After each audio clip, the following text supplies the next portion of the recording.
Assalamualaikum warahmatullahi wabarakatuh. Perkenalkan saya Rini Kata Rahmat, nomor induk mahasiswa 130410141, saya 091, Informatika. Ini saya mau bertema sumber-sumber hukum Islam.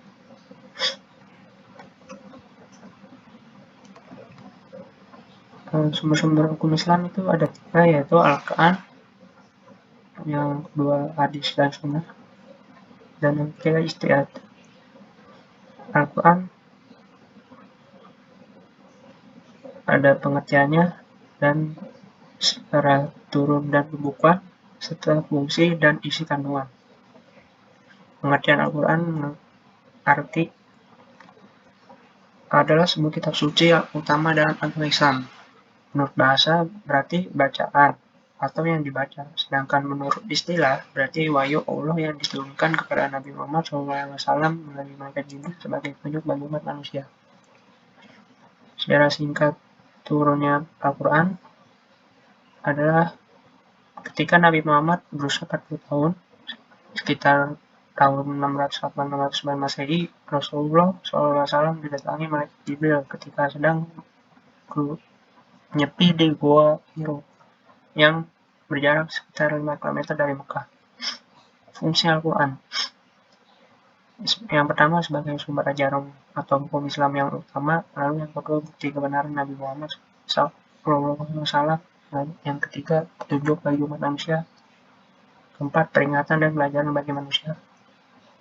Isi kandungan Al-Quran ada 6, yaitu akidah, ibadah, akhlak, hukum, dasar, ilmu pengetahuan, dan sejarah. Yang kedua, hadis. Ada pengertian hadis, secara singkat pembukuan, bagian bikin hadis, dan fungsi hadis terhadap Al-Quran. Hadis, pengertian hadis. Hadis adalah perkataan, perbuatan, ketetapan, dan persetujuan dari Nabi Muhammad yang dijadikan landasan syariat Islam. Menurut bahasa, hadis itu yaitu sesuatu yang diberitakan, diperbincangkan, dan dipindahkan dari seseorang kepada orang lain.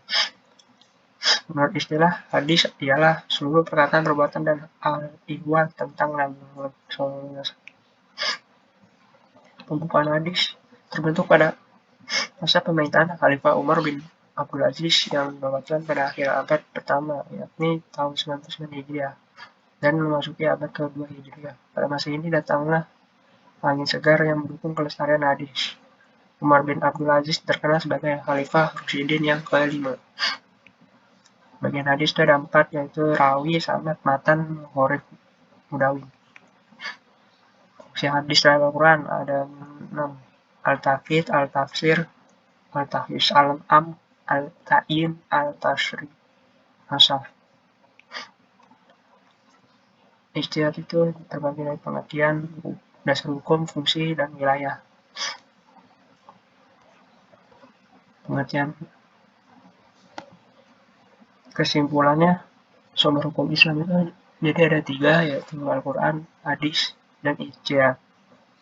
Dan dari 3 sumber tersebut terdapat pengertian yang berbeda, tapi satu kesatuan yang saling terhubung. Dan sejarah pembentukannya sama, yaitu berasal dari Nabi Muhammad SAW. Sekian dari saya. Wassalamualaikum warahmatullahi wabarakatuh.